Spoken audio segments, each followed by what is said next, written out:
Welcome everyone to the cast of Zorro. It's been a while. I'm Jack Clock, and we're gonna introduce a new guest, Rich Harvey of.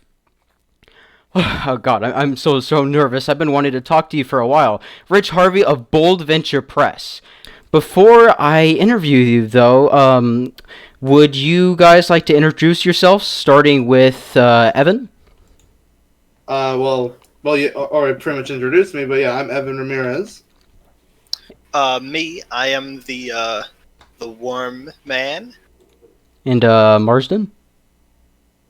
I am Marsden did nothing wrong. And last but not least, I'm Ari the Ninetails. alright, it's good to have everyone here this episode because this is a special guest. As I mentioned before, Rich Harvey, you are the president of Bold Venture Press. Now, I have publisher. I have a few questions for you. Let me turn you up for a sec so I can hear you properly. Alright, there we go. Alright, so I ask this to every podcast guest. What is your favorite Zorro? Now, this could be movies, TV. I imagine any probably form books. Of medium, any form of medium you can think of. Your exactly. favorite. Go. Oh, that would be Guy Williams on the television series. Nice. That one's a classic. That was Susan Kite's favorite as well. Yes, yeah, absolutely. Now this question is going to be for the audience. Since they might be wondering, what is Bold Venture Press? It's a small publishing imprint, and I had actually become acquainted with John Gertz at Zorro Productions several years ago. Interesting. And we sort of flirted with the idea of reprinting Zorro, and the project never came to fruition until a few years ago. Oh. Is the reprinting the first Bold Venture Press books, right? The first Zorro ones, at least. Like exactly, yes. Oh. Zorro Three Pulp Adventures. So I have you to thank for my amazing birthday gift when I was 16 years old. The first of those pulp collection books I got for my 16th birthday, and it's been almost a decade, but I might as well say thank you. That was a really good gift. Thank you very much. I'm glad you got them. In fact, I think I remember someone calling up saying, "Oh, they're a gift for someone." Oh. That someone could have been me. All right. So I have a question. Yeah. I know this is from your list, but are you more of a fan of the older Zorro books, or more of like the modern movies, novels, things like that? I like the Guy Williams television series, and I like the series of Zorro stories that Jonathan McCulley wrote for West Magazine, because they actually approximate the Disney series the closest. In fact, they think some of those stories were actually adapted loosely to TV episodes. Huh. I actually didn't know that. I haven't read all the pulps. I didn't know that. I mean, that's not awesome. Surprising. I gotta read more of those because I probably could tie some connections between the old pulps and Disney. I have another question for you for this. So you co-own Bold Venture Press with Audrey Parente, right? Correct. So what are both of your guys' jobs? Well, I do a lot of the layout and design. I try to find new material, and Audrey does a lot of the editing and actually reading. Sometimes she acquires a lot of the material. Huh. That's actually pretty cool. And the last, huh? Parts, by the way. This is Audrey Parente speaking now for Bold Venture as well. Oh, hello, Audrey. It's good to see you. Whoa. Cool. And I do have one final question before we move on to the news. If this pries too much into the business side, then feel free not to answer. But what are the future plans for Bold Venture Press, especially with Zorro? Well, we proposed a few ideas, but I think they're still kind of in the idea stage. I don't know if they're in a spot where we could actually announce them. Not to keep a big secret, but I Yeah, well, pretty much. Mystery, Yeah, of drama. We get we communicate with Zorro Productions Incorporated when we get something we'd like to do. We get inquiries from and submissions and evaluate what comes in. And then we communicate them to Zorro Productions Inc. if it's something we think we would like to do. The 2 anthologies were something I wanted to do and Rich wanted to do.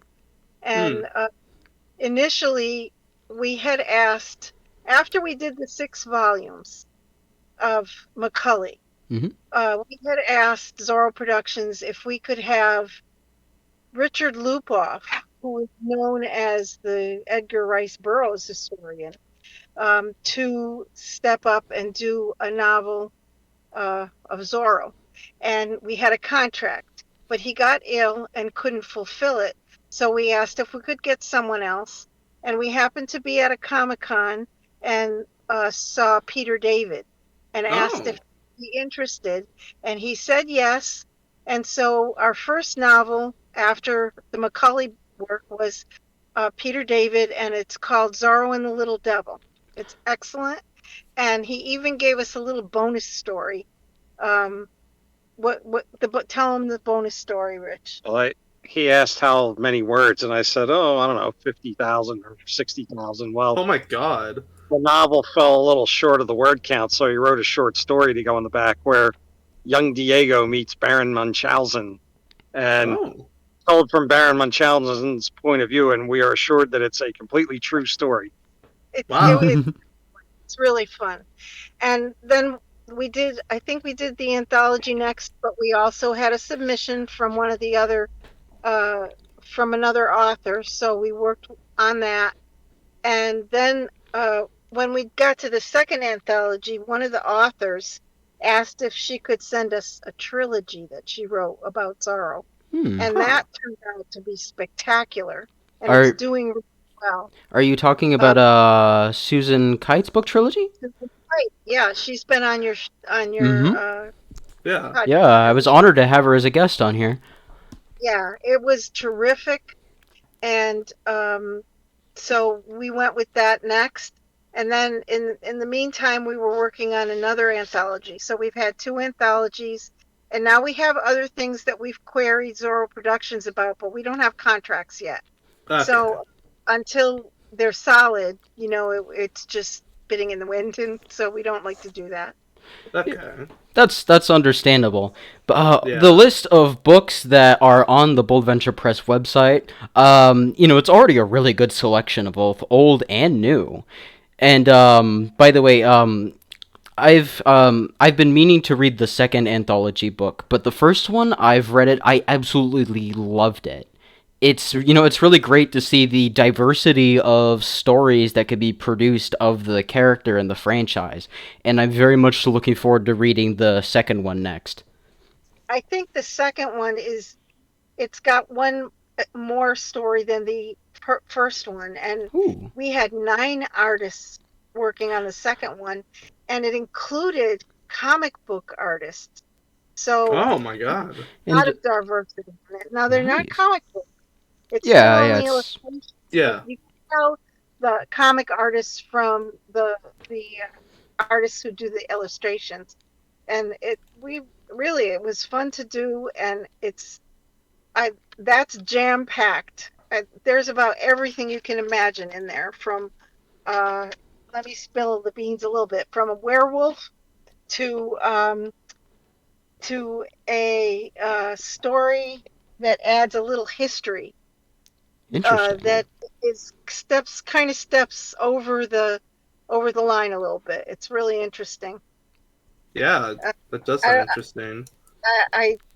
Zorro and his father take a trip to New York. Ooh. At the time George Washington is being inaugurated. Whoa, okay, that's actually pretty cool. I can't wait to read that. It puts Zorro in with the true characters, and I had written it so well in my promotion, but I don't have that memorized. I think I read it at some point. I thought it was pretty interesting.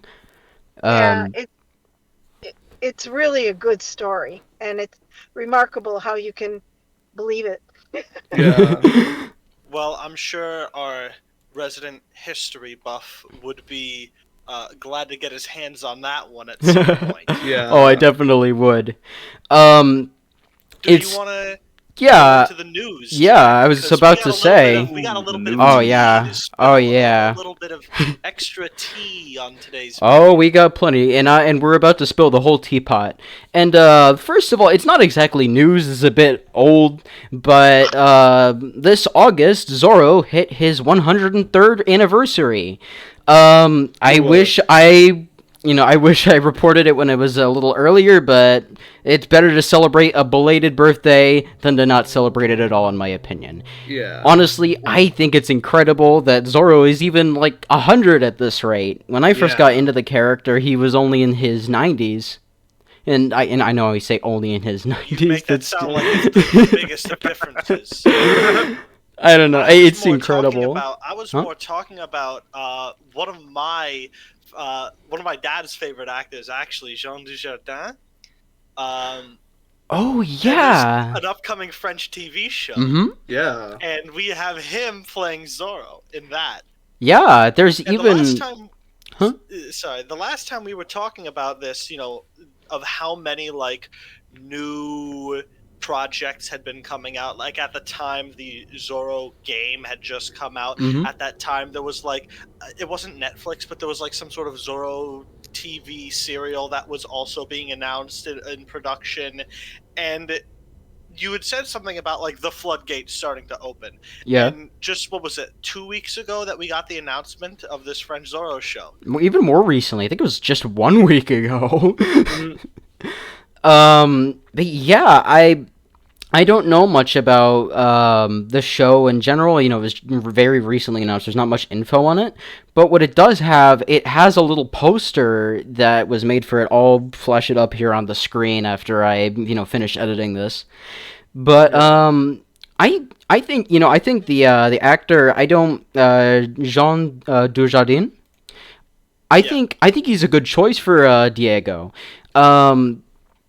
And there's a few other actors too that Ignoring the French movies, like this guy he's not like by French standards, he's like one of the biggest actors you can have in France. Like this guy is on 9 Month Stretch, Wolf of Wall Street, The Players, I Feel Good, Return of the Hero, a lot of like Hollywood movies, as well as other movies that are French, An Officer and a Spy, Président,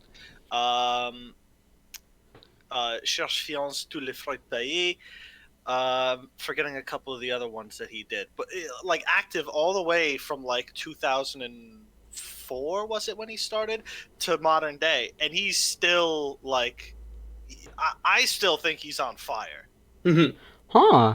And now he's gonna be Zorro, so I can't wait to see him, the actor, for the first time, because I mean he's been in a few big movies and stuff, but I don't think I've seen him yet, so I can't wait to see what all the hype's about, I guess.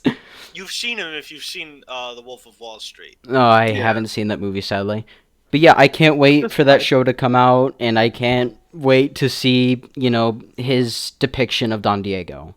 And I'm What just else- hyped in general we for got all on the the new docket? Zorro stuff. For like the French Um, TV show, like what do you think that we can expect from that? from what it's told me, it's from what the news articles have been saying, it's going to be, a more traditional kind of Zorro, so just Don Diego and Old Spanish California, which is honestly pretty cool. Like, there's Original tale. yeah. Like, don't get me wrong, I'm excited for the how the CW Zorro show is going to be with the modern takes and stuff, but we're still going to need the classic version as well. So I can't wait to see what, that looks like. And it's going to be Zorro 2.0. and it's going to be more kid-friendly too. So, this is something you can, show to your children and stuff like that, show them why you grew up with, the older Zorros. And speaking of the older Zorros, Another cool piece of news is that recently, earlier this month, the Walt Disney Zorro from the TV show from the 50s is they released all the episodes on Disney Plus, every single one. Wow. Well, not all of them. Okay, yeah. They didn't add some of the shorts that were released in 1960, but other than that, they got every episode from seasons 1 and 2 on there. And Pretty cool. Was there a third season? well, I count it technically as a third season, but it's not really. It's like a weird series of episodes that they released like once, and then they now keep it in the Disney vault for like the next 60 years or so. They're very hard to get your hands on them because they're so obscure. But the first season with Monasterio and the Eagle, the second season with Monterey, and Diego's uncle, played by I'm trying to remember his name, Cesar Romero, or The Joker. yeah, the Joker. And this time, he gets to keep his mustache. Ooh. And a bunch of other, I mean, he got to keep his mustache as the Joker too. True, but he actually gets to show it in this show. But yeah, I've been, rewatching the Walt Disney Zorro with Evan. It's a lot easier to, stream episodes of it now that they're on an official site, and, you don't have to go on third-party websites or spend a ton of money in order to find them. It's generally a lot easier for, veteran Zorro fans to find them, and now it's easier for people who may or may not have heard of Zorro before, who only got Disney Plus to watch The Mandalorian. Now they get to watch Zorro as well.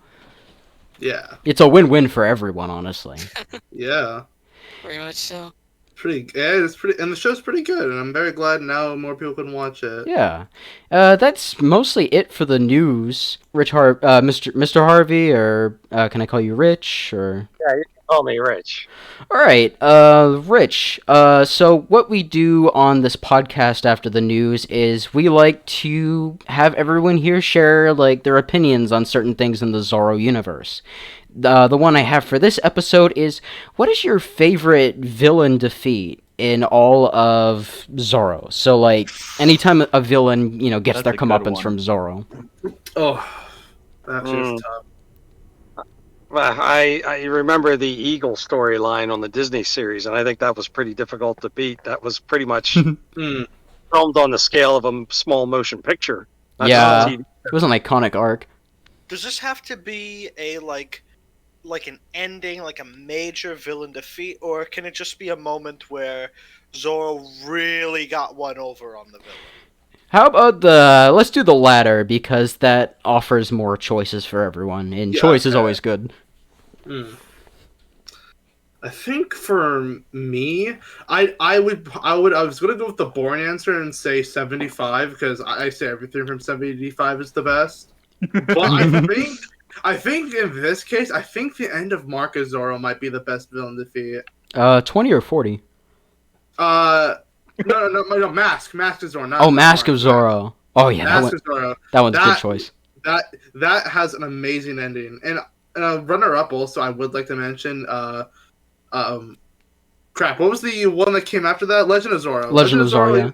Legend of Zorro is not one of my favorites, but the ending, when the guy is on the train and then he gets thrown off the cliff on the train, the ending to his defeat is also very memorable and it's one of the main highlights for that movie for me. But I still think Marco Zorro probably beats it out with just sheer scale and the way both villains, Captain Love and Monterio, both go out is just amazing. Yeah, I that agree. is a really good ending. The Eagle is compelling as one of the better ones, and the being crushed by gold. Far be it from me to question, the symbolism of that was the dirty gold that he was trying to sell back to the guy. Yeah. And even though I am not like the biggest fan of the how everything wrapped up at the end of it, but Zorro's fighting Legion does have a satisfying defeat of Don That's DeLoro. true. It actually has two. I was going to answer with that, honestly. It has two. And I would take the first one as being like, even though it's not exactly a victory for Zorro, but finding the suit and then realizing it's completely empty, that part for me is one of my favorite like moments of Zorro, period. But then the subsequent defeat with Don DeLoro into the pit of fire, unable to accept the fate he had ordained for others. I think that was a pretty great ending. It is iconic. Yeah. I'll go next. I was thinking about this. Huh? Would you want to go or? Well, I was just gonna say that. Yeah, I chose that also. Oh, so. yeah. Sorry. Don DeLoro. Not to choose it. Yeah. I think I'm gonna go with. I was gonna go with Captain Ramon getting his lights knocked out in the 1920 silent film, but I kind of choose that movie all the time too. Kind of like with Yeah. So I think I'm gonna go with Captain Pasquale from the 1940 Mark of Zorro. I think that he has such an intense fight with Diego at the end of the movie, and this whole time he's underestimating him. And he's thinking, "Oh, this college boy is getting lucky.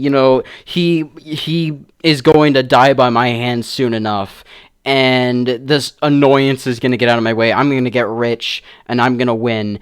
But I think at the last moment, as he gets stabbed by Diego, he's thinking, "Oh no, wait. Is this guy who I think it is?"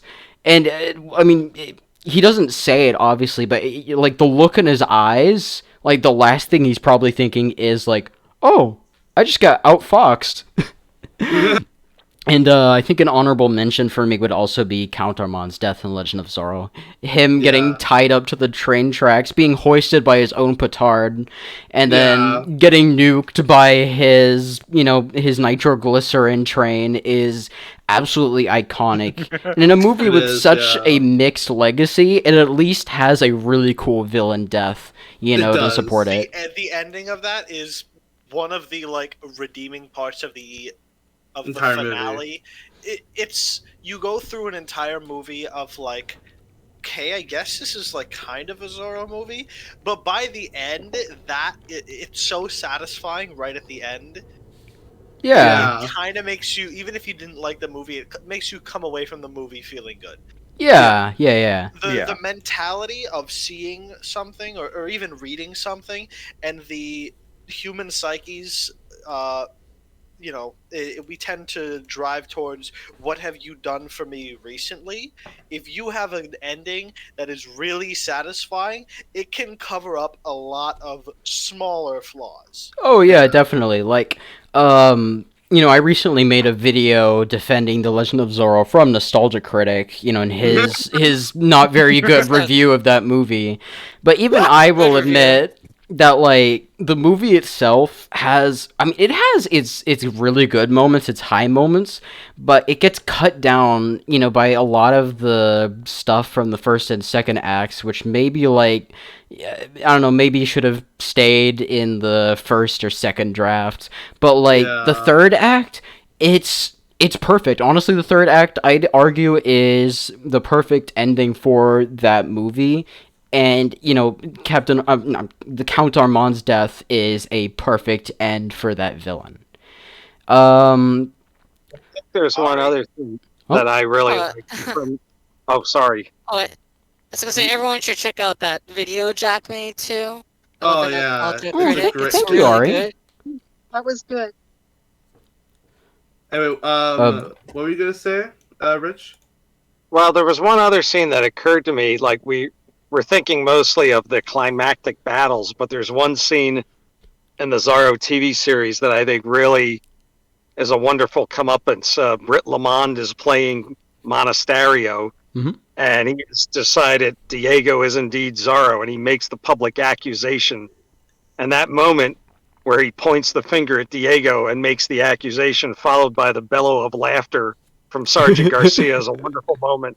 Because the rest of the scene goes with him insisting Diego is Zorro, and you can see everybody's either snickering behind his back or rolling their eyes, saying, "Oh, you've been out in the sun too long, Monasterio." It doesn't end well for him, but it's a wonderful beginning to that scene. That Yeah. is really funny. That whole Yeah. episode is like, the whole episode is basically just dismantling Monasterio after, the previous 12 episodes build him up as one of the most evil Zorro villains, the one who can't be stopped simply by, defeating him in a sword fight. And then the 13th episode is he finally slips up, and the whole house of cards comes tumbling down, and he gets replaced by the guy who he's been bullying for the past season. Which is Right. great. It's iconic. I think that the only one who hasn't gone yet is Ari, right? Oh Audrey? yeah. Well, Oh, There's a are woman you? named Harvey. Oh, okay. Hi. Hi. Well, There's two R's. talking about There's Ari and Audrey. Audrey. Oh, we can let both. Let's Yeah, do both. yeah. Audrey and Audrey. Yeah. Audrey. Do you got one? Well, here's the thing. Maybe she should go first because I was going to say you're all just talking about movies and I can't, like I've just read 17 stories for the anthology and I was thinking of the ending of one of the stories in the anthology that I thought was the best, but I don't want it's Spoiler alert. Yeah. All right. That's okay. About it. It has a vampire in it, and I think the ending was very clever. So Okay. that's all I can say about that. Okay. Yeah. That's fine. I can't wait to read it. Ari, what's your choice? I know we're gonna talk about this a bit later, but after watching the 1940 film and just how satisfying that Ooh, duel yeah. was, I just think the defeat went well with it. Okay. Yeah, I very much agree. It is a very iconic scene. There's a reason why a lot of people have seen that scene alone more than the entire movie, judging by YouTube. And I think that's gonna be it for that topic. We've gotten everyone's opinion, and all of them are really good. Speaking of the 1940 Mark of I Zorro, was gonna ask. that's you want to talk more about it? oh, definitely. That's gonna be our movie for today. I'm gonna start the conversation first by talking about how oppressive the atmosphere of the first and second acts are. Like, everything before Zorro was introduced. Like, as soon as Diego gets on the boat ride off of Spain and heading to California, immediately even the boat driver is miserable and he's like, "Oh, the alcalde, his soul should burn in hell." And it's just like, you can tell how evil the villain is when you haven't even seen the villain yet. It's just Yeah. how he affects everyone. Like, no one's safe. Everyone is just in this state of just melancholy because they're all being beaten into the dirt by this greedy man. And So sorry to cut you off. No, it's but okay. I have something to sort of add. yeah, it's good. It's good. You have. We've been talking a little bit about the Disney Zorro, and I wanted to use it for comparison, where you get there and the general vibe of everybody from Garcia to some of the other Dons to the houses to even Zorro himself is, ever since this new alcalde got here, there's been trouble for everybody. I'm Yeah. just not having a great time. Things are a lot worse. Taxes are higher. But in the 1940 movie, the immediate shift in tone is hush down. You don't want them to hear you too loudly. Just this is not good. This is really not good. You just be careful. You do what you can. It's so much more. Everybody is taking the imminent threat, the evil in it, so much more seriously. It makes me wonder the difference between the two. I think maybe it's because the Mark of Zorro 1940, like, my theory on that is it was made in the, during the chaos of World War II, and that, both Nazi Germany and the Soviet Union, very totalitarian,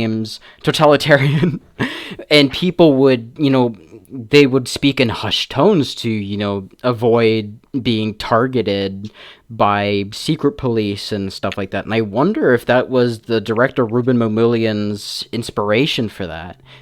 Cause Interesting way of looking at it. Yeah. Yeah. Because, in the Disney Zorro, Monasterio, oh yeah, he's a tyrant, but he's your standard run-of-the-mill dictator and stuff. Whereas Luis Quintero, as, silly and oafish as he is in person, very much runs California like, a 1930s, fascist, or totalitarian communist regime. And I think it's just interesting to see how much of a difference that almost 2 decades worth of time can, make the same story look completely different. Yeah. Another thing I wanted, Sorry, I don't mean to interrupt, but we are talking about the remake specifically, right? Yes, Yes, trust me, as much as I love to talk about the silent film, we already talked about that one in depth. Yes. Of course. Oh wait, hold on. Oh no, I thought you were talking about the Sorry, I'm confused. So there's the silent one, then there's the color, the black and white one, then there's the colored one from the 70s. Yeah. I always get that one and the 40s one mixed up. Okay, so we are talking about the 40s one. Yeah. That's what I meant. Yeah, and no, it's all right. I think another really interesting thing I like about the movie in general is that the personality of Don Diego, he is very manipulative. Like, he's basically able to turn all the villains against each other by merely suggesting, small little, ideas and little nuggets of information into their brains and stuff like that, which makes their whole house of cards collapse, like Monasterio. But, it's all three of them. They didn't really trust each other in the beginning anyways. Quintero, his wife, and I'm trying to remember, Pascual. They never liked each other, but they were willing to set aside their personal vices and greed to work with each other to oppress the people. But as soon as Diego shows up to the scene, immediately he starts turning them against each other. And, not even them arguing with each other. They just don't trust each other at all now because he's able to just sweet talk into someone's ear or tell someone the exact same thing they wanted to hear, but then point to the other guy as their source of problems and stuff like that. And I think it's really genius how they did it. And I kind of they did something similar in the 2008 comics, but not to this degree. And I really like it a lot when they did that. And of course, the priest, Padre Felipe. He's the idea of Padre Felipe has been around since the 1919 pulp stories, but I think my favorite incarnation is just the one in this movie. He's not done in this way, ever. Yeah. I know, it's so funny. Normally he's just very oh, the peons are being taxed out of existence by the alcalde. May God have mercy on us. But no, the Padre Felipe in 1940s God forgive me, I snapped the alcalde's neck if I went in front of him. God forgive me. God forgive me. I know, I just love that voice so much. It's so good. Yeah, and he's the only Padre I've noticed to actually stand up for himself when the evil Capitan goes up to him. Normally, just do anything. Yeah, normally they just sigh. They're like, "Oh, all right, it's over. I can't do anything now." But no, he pulls out a sword and starts dueling the second best. No offense to Pascual, the second best swordsman in all of California, and actually puts up a decent fight for a minute or so. And not only that, at the end, he's actually in the fray. He's hitting people. He's going, God forgive me, bonk. God forgive me, bonk. Yeah, honestly. Good. I know. Apparently the same actor played Friar Tuck in the Errol Flynn Robin Hood movie, so he had plenty of experience in playing, old, folk hero priests before. But until I see the Errol Flynn Robin Hood movie, I bet that he outdid himself in this one, because it's an iconic performance. It's in a movie filled with iconic performances. Before I start moving on to the negatives of the movie, would anyone else want to add some more stuff they really loved? I actually this is one of the only Zorro movies where I feel like I feel like there's definitely like a political message at the end that I feel like is actually really done well in this movie. Like, I know there's something like this in the end of 75 that's not really like touched on at all, because they don't really touch really into like politics that much. Yeah, they don't really touch that. I mean, technically they do, but it's like very like most of it's like played for like, oh, we're so incompetent, or oh, we're pure evil. Like, it's like nothing really like interesting. But kind of standard Zorro fare. Standard Zorro fare, yeah. But with 40, it's just very interesting. This like, especially at the end, like after the what's his name? Who gets the guy that Zorro stabs? What's his name again? Pasquale.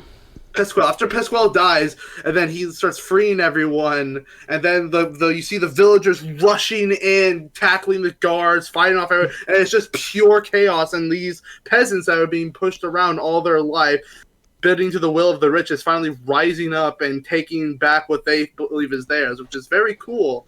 It's just something like that is like 75. Honestly, not seen a lot in Zorro in general. Yeah. Any revolutions at all. Yeah, I mean, Gayblade kind of did it, but like, it was played for jokes. Not that much. Yeah, that was played for laughs. With 75, that one also had it, but it was very much like, oh, they're just gonna let Zorro do his thing. Nah, the peasants, the other like families that hate the government, they're all coming together. Everyone hates the government. They all want to kick that corrupt government out of their country and just want to govern themselves, which is very cool to see. Yeah. That climax, not even the Zorro like duel, even though that is still a great duel, I feel like it gets like outshined in my opinion just by the pure chaos of the riot at the end. It was just such a treat to watch. Yeah, it's a very fair point.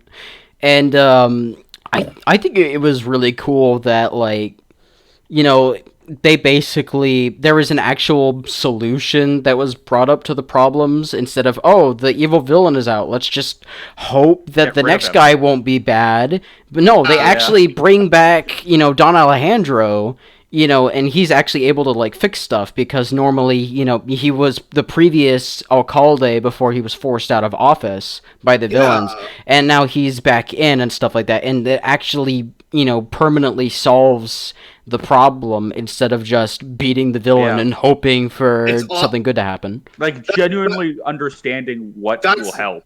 That's what I was talking about with 75. 75 has that exact same problem, because after Zorro kills him, the movie just ends. Yeah. It just ends with him right away. Now that country they're in has no leader, and now they're like, oh, well, what are we going to do now after Zorro after it turned out our governor was Zorro, and that the next person in line is dead? Oh, well, I guess we'll figure it out for ourselves. Yeah. We don't get that is an issue. Even though I don't want to make this about 75, I just want to. That is just an issue I personally have with that film, is that a lot of problems, like a lot of minor problems, don't really go on to be explained or to be fixed. Well, it just kind of ends. It just kind of because example in that film, Zorro, like he, after learning that Zorro was like a mythical like being in that country, he, like, literally the next scene, he's Zorro, dressed in the costume and everything. He's never explained where he got the costume, if he was always Zorro, if he wasn't. There's a lot of stuff, and which is, honestly, that's the only fault of the movie I have. It's just a lot of things just feel rushed, just to feel rushed. 74, not 74, 94, not 1940? 40, thank you. 1940, on the other hand, takes its time way more when it comes to Zorro becoming, Zorro, them explaining how they're going to recover after everything. It just takes its time with a lot more of the smaller details, which is a big reason why I like it. It's always those attention to details in the 74, in the 1940 film that I just really like, and why it's one of my favorites. You know what? That's fair enough. That is really good. Honestly, I think you summed up the film better than I could have. Thank you. There are a few downsides of the film, though, I kind of want to talk about. I want to start... Romance. Actually, no, I love the romance in that one. Oh, I should have talked about that one, too. I mean, to be fair... You can bring it up right now. Just mention the romance. Yeah, I mean, there's not much really I could add, except the romance is, it's pretty cute. It's, like, it doesn't get in the way of a lot of the story. It offers more interesting character dynamics for not only Diego, but also his family. I think the hardest I've ever laughed at a joke in Zorro is when Alejandro is talking to Lolita, and he goes up to her and he's like, do you really want to marry my son? Yes. Why? Oh, I love him. Ugh.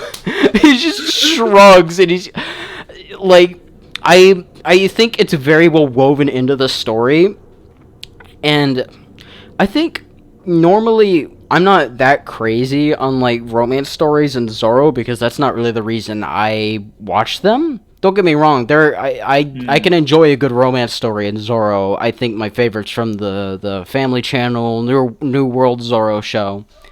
But I think this one is very charming, very well written, and it has a lot more interesting interactions than even the 1920 Mark of Zorro had. In that one, Lolita Pueblito, she was only like, she was mostly just there, I guess, for like romance scenes and stuff like that. But like Lolita Quintero in 1940, she does have her own personality, her own opinions on things. She formulates her own thoughts and stuff like that instead of, just what the other characters tell her. She has her own little arc and stuff like that, and I really appreciate that.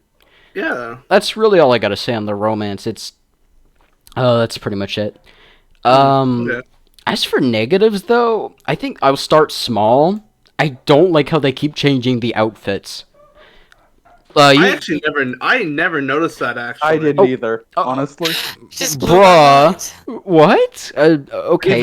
I never noticed. Well, go on to explain. Go on to explain All right. what you mean by that, because maybe I might realize what you're So talking Zorro about. first shows up on horseback, and all hope is lost. All the peons are, sulking, away from the soldiers as they do their marches and stuff.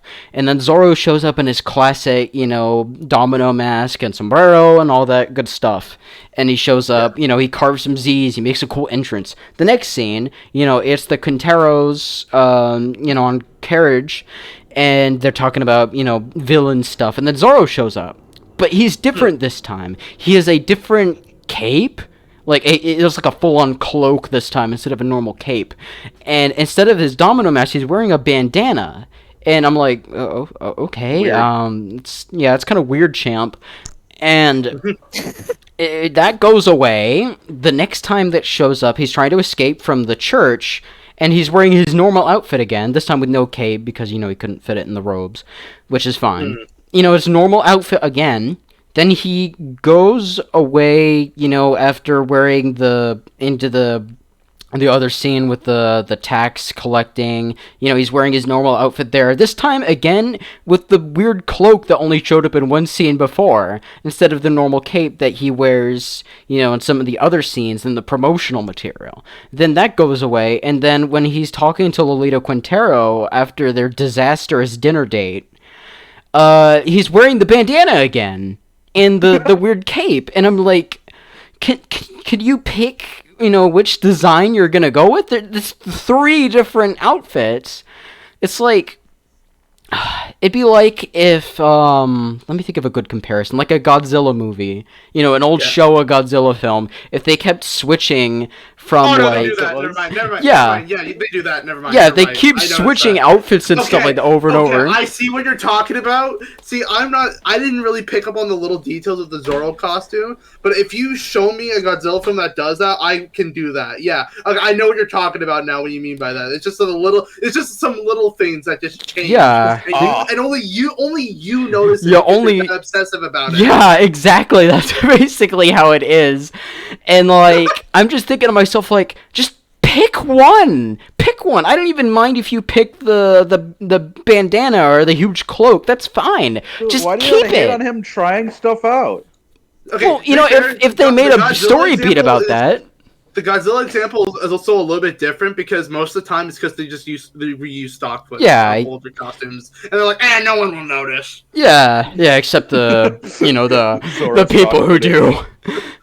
Oh, trust me, they did not get to the stock footage part at that point. Give it a few years. Yeah. I don't know. I don't know why they did it, and honestly, it's not that big of a deal. It's just kind of weird.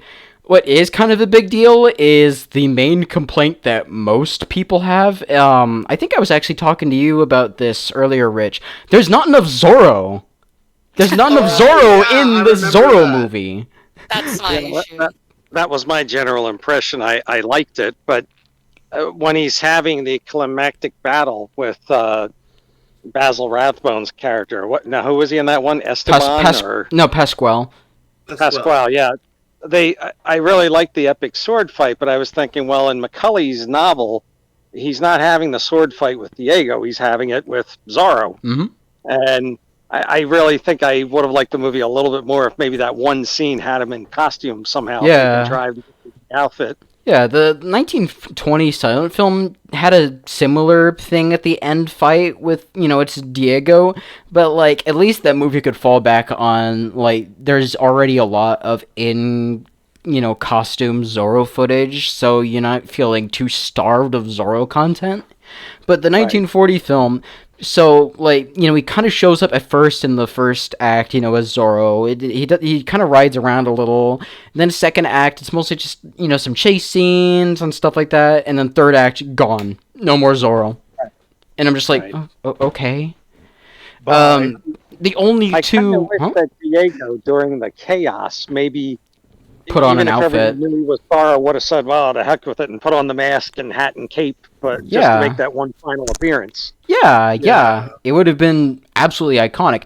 And even the 1974, like, shot-for-shot remake, for all that movie's flaws, at least solved that problem by having Zorro just show up in his costume and fight Pasquale, mano a mano, Zorro versus the Capitan, instead of Diego showing up and is like, oh, hey, what if I killed you today? That'd be pretty funny, wouldn't it? Okay, to be fair though, the 40s costume is really ugly. What?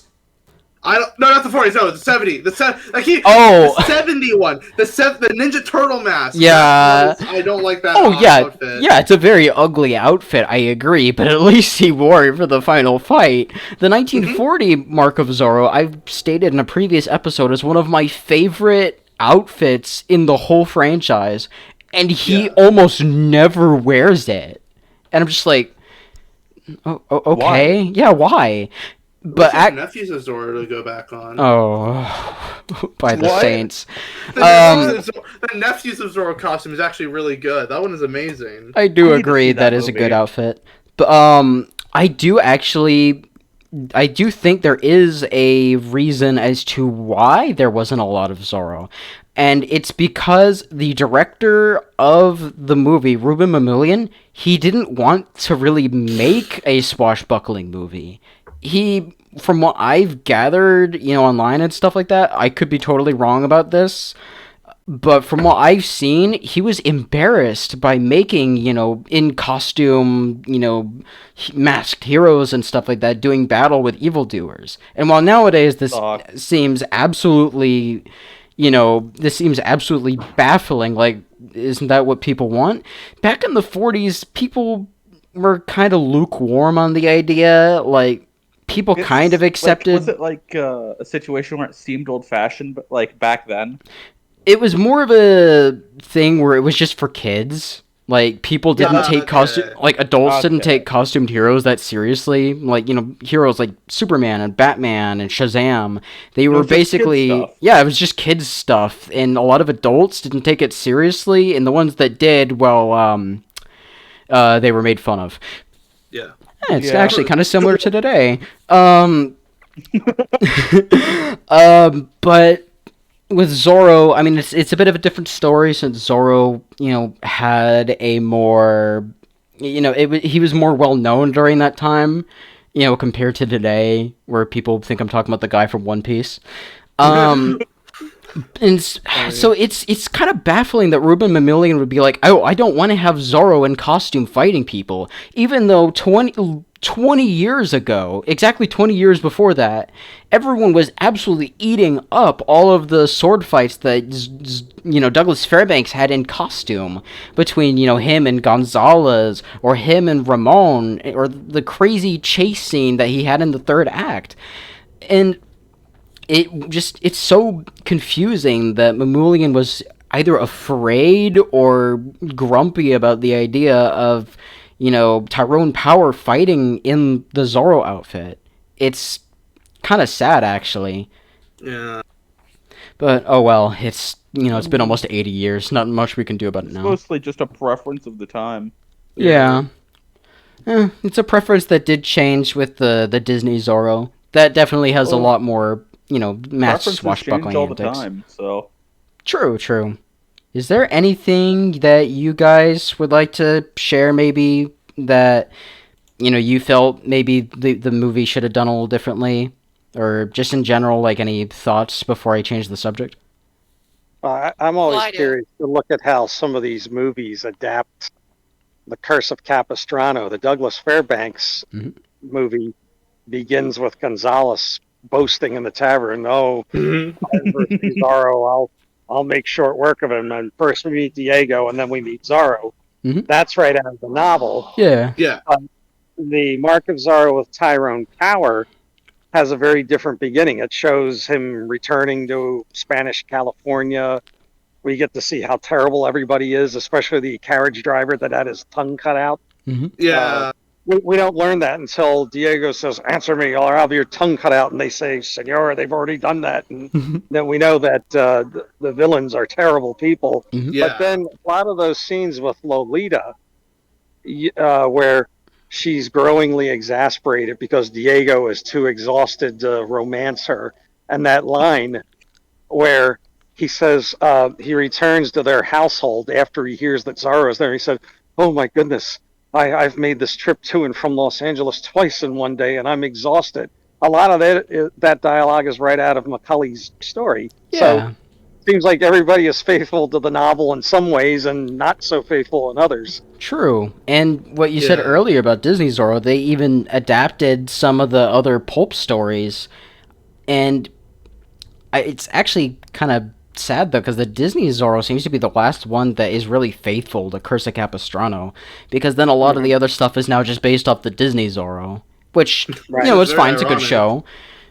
I don't know, I do miss that, I do miss some of the, stuff that was based off the original pulp, because I really like the pulp stories, and I kind of hope that people draw more inspiration from that from now on. From what I've heard, I'll say something and I cut her off. Sorry. Ariel was going to say something and I interrupted. Sorry. Oh, Ari? It's all right. There's so many of us. Yeah. It's going to happen. What do you want to say, Ari? Yeah. All right, well, just real quick, this is sort of a positive about this movie, but this is the first Zorro movie I ever watched growing up. This is my mom's Zorro movie. Oh. And she's Mexican Californian born, so it kind of has a special cultural meaning for her. Okay. And so I wanted to say that, and that I wouldn't say I'm like a sword master, but I've used the sword a few times, and I keep up with those sort of Hema sword fighting and rapier and fencing and all that. And this sword fight is just really impressive from a technical angle, just from the lack of Hollywood movements. Because I know that what's his Rathbone is a trained fencer, I believe. Mm-hmm. Yeah, and he was. So it just really shows to me, because there's just so many authentic moves. There's times where they do these perfect parries, they disengage, especially Rathbone, and it's just, this is a really one of the most, in my opinion, realistic sword fights in movies. And it's kind of sad it's like 80 years ago now. Yeah. Yeah, it is kind of unfortunate that, there's not really a lot of swashbucklers nowadays, let alone like realistic ones. Yeah. I hope that, upcoming Zorro shows might bring some of that back, but we'll see. And as for the cultural connection, it's interesting that you bring that up, because the 1940 mark of Zorro was probably like, the people behind the film were actually trying very hard to be more culturally representative of people who grew up in, the California, Mexico areas and stuff like that, to the point where like they were constantly juggling between if they wanted to, make it more, more culturally accurate, or, focus on the more swashbucklery aspects.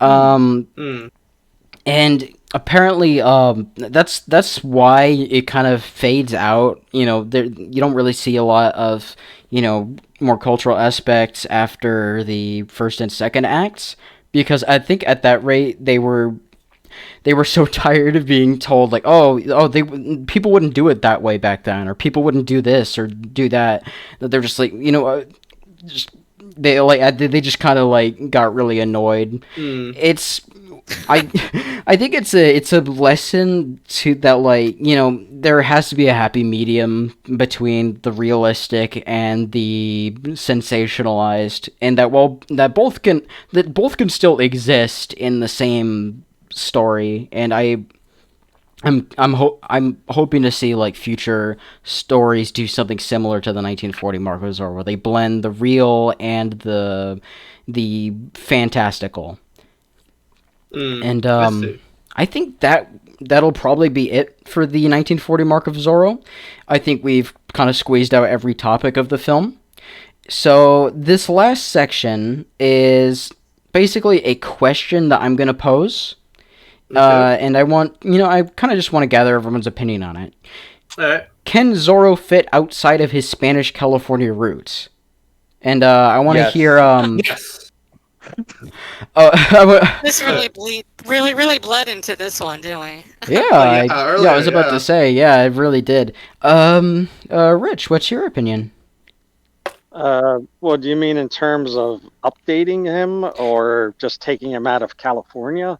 Both. I heard at one point there was a proposed Zorro project that would place the character in the future, and they, yes, I suppose instead of swords, they'd be using lightsabers or something. That's they actually. I don't mean to interrupt you, but they have done that in a TV show called Generation Z. It was a kids cartoon that it was still taking place in, I think, a futuristic California, and Zorro was like a young teen who, I think it was like a son of like a rich man. It's kind of similar to like Batman a little bit, where it comes like, right.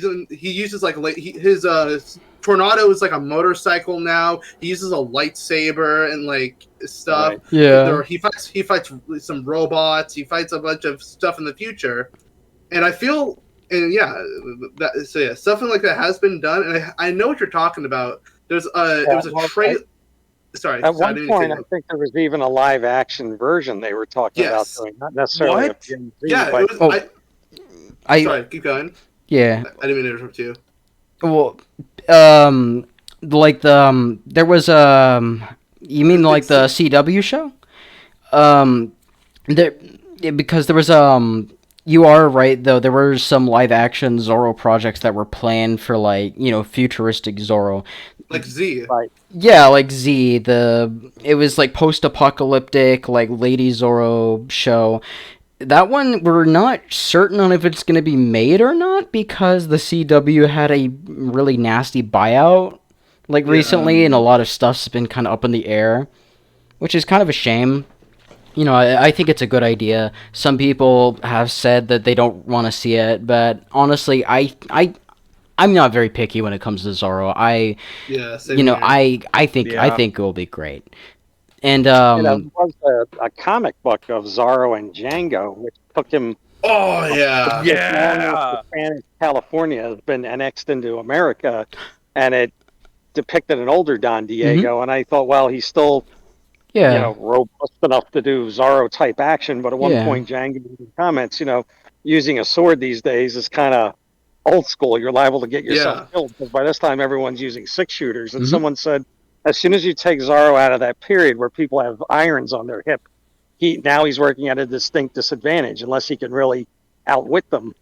Exactly. But also, that is interesting because Zorro's fighting Legion puts him in that same time period, actually, and he doesn't really use a sword all that much. He uses a revolver throughout most of it, but then for he still uses his sword, like when he's like at close to close, like hand-to-hand combat. He of course has a sword still, but I know he mainly just uses a revolver through all of that, which that version of Zorro is one of my favorites. I love James Vega. Oh, James Vegas from Zorro Rides Again. Rides Again. Oh, no, never mind. Not Fighting Legion. Yeah, so no, Rides Again. I always get those two mixed up because they're both made around the same time.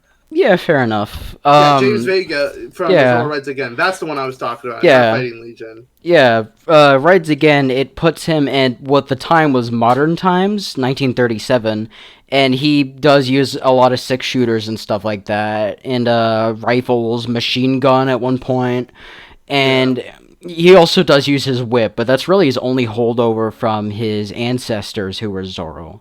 Zorro's Fighting Legion, though, yeah, he does, he uses a rapier for the most part. Sometimes he uses a flintlock pistol, at more ranged opponents and stuff like that. Yeah, I was getting both of them mixed up with one another. Oh, they're both pretty good. So, I think it would be beneficial overall, like a story where Zorro already is established as a character. He's already established as a badass hero, but he is somewhat out of his element. And I agree. I feel like most of the time Zorro has some kind of internal conflict or some sort of a lot of the time the drama and the weakness stems from attempting to not give himself away so that he's able to work both sides of both being Don Diego and Zorro. Sometimes the flaw is that Zorro is he's a little overconfident, and then that's taken advantage. That is more like 1939 against Don DeLoro. Every single episode of the serial ends with him absolutely clocked out because he underestimates his opponent. Yeah. But I think having Zorro being a competent force of nature to be reckoned with, but he's out of his element in terms of what he is used to using. Not to say like, oh, here's a Zorro story of Zorro being frozen in ice and wakes up 100, 200 years later, but more like Zorro is not specifically in Spanish California, or it's a new Zorro who's been taught to fight, to think, to act like Zorro, and this is now a couple generations, past where it is most effective, and still trying to carry that legacy in the way, and that is one of the things that's holding that Zorro back, is that they are so tied down by their legacy they're unable to shine as their own person. Yeah, honestly, that is a story I would very much like to see, and I hope that one day that something like that exists. I know that Z has kind of a similar concept, but again, it's up in the air if that's ever going to come out. Yeah. And a lot of the other projects seem to be, the more playing it safe, more traditional, which is good That's fine. because we kind of need something that's, a little more safe but modern, to Exactly. yeah, so, we won't play any big risks and then everything kind of blows up in, ZPI's face. But Sorry, I don't mean to interrupt you, but that's what I feel like the Antonio Banderas movie was at the time, because the last like big Zorro movie in America at least was, I think, 75. Am I right, or am I wrong? Gayblade. Gayblade, no, and that was in the 80s. So it's been like over 10 years since they have had like any sort of like real Zorro media. I mean, there is the Family Channel show, which is great, but like I wouldn't call that like very like, it's not popular isn't the right word, but like big and like well known. Certainly wasn't the blockbuster. Yeah. No, thank you, not a blockbuster. So and that Antonio Banderas movie was a great way to reintroduce the character to a lot of people, but also bringing in a lot of new, fresh ideas that make it its own thing. Because that movie, like, I think everyone knows that it's not about. It's not really about Don Diego. It's about another guy who basically becomes Zorro. Yeah. Yeah, and that is very cool because I don't think Zorro before then has really tackled that. At least not like a complete stranger. Yeah, it's usually descended. Zorro. Yeah, It usually like, not someone like completely unrelated to anything Zorro. Yeah. Yes.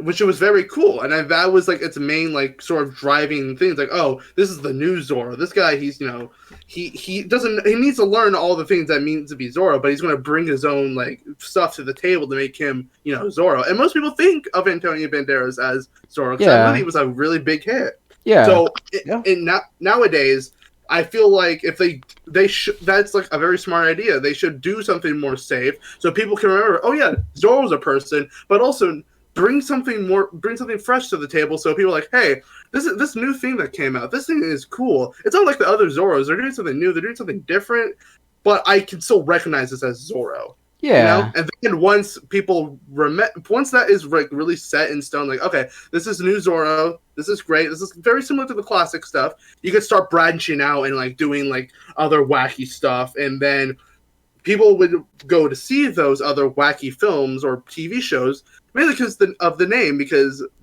of the new film that came out, just as a hypothetical, See, what is this? Yeah. It's like, oh, a new Zorro film? Wow, okay. Well, this one seems different. Again, let's go see that. Like, it brings up intrigue of like how they're going to change up him now, It, like, just blows new life into the entire franchise. Exactly, yes. I pretty much agree, and I think that's something that brings new life into this franchise is something that we need, whether it be more traditional, just normal Don Diego, or something completely new.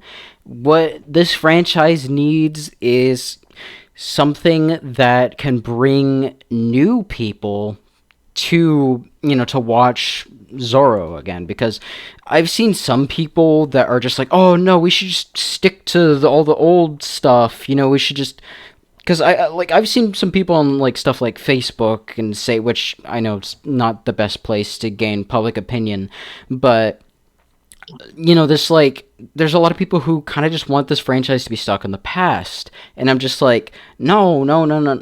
Like, it's fine to, prefer the old stuff. Old stuff with Zorro is great, but like, if you want more people, we're gonna have to try something new, even if it's with the the old Zorro, or a new Zorro doing the same old stuff, or the old Zorro doing new stuff. And I think to wrap this topic up, I think we should be taking risks.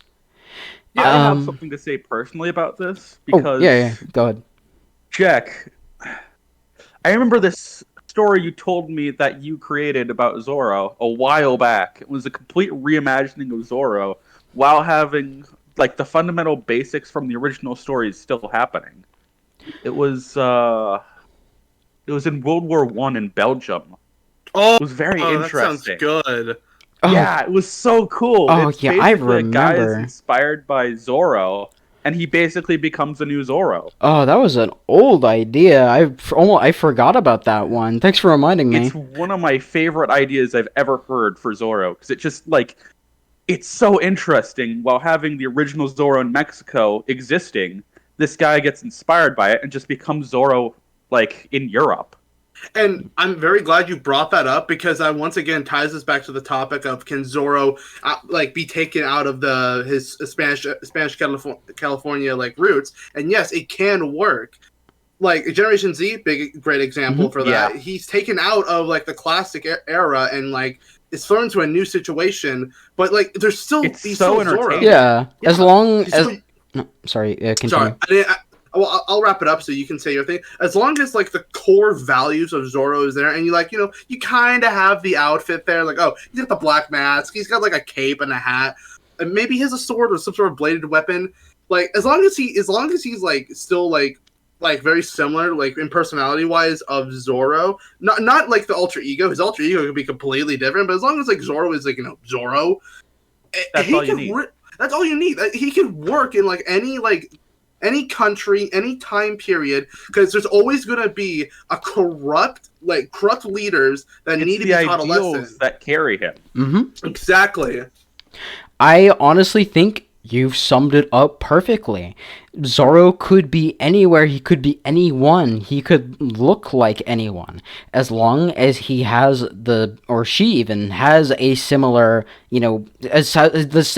core similarities to the original in terms of maybe like, costume or the weaponry. That's all secondary though. But as long as it resembles Zorro at all, then it can be Zorro. I think that Alejandro Murrieta summed it up perfectly. Zorro. He could be anyone. Exactly. And Zorro's an idea. Exactly. I think I'm. Don't be getting all poetic. I think that it's not that serious. I think that this is a perfect way to end the episode. I just wanted to say to Rich Harvey, it's been an absolute pleasure to have you on here, and Audrey Parente as well. It's very good to meet you two on this podcast. Thank you. Thank you very much. Thank you. And, alright everyone, it's been good to see you again too. It's been such a while since we've had an episode. I'm gonna try and regularly it's been way too long. I agree. We're gonna regularly release more episodes on here now.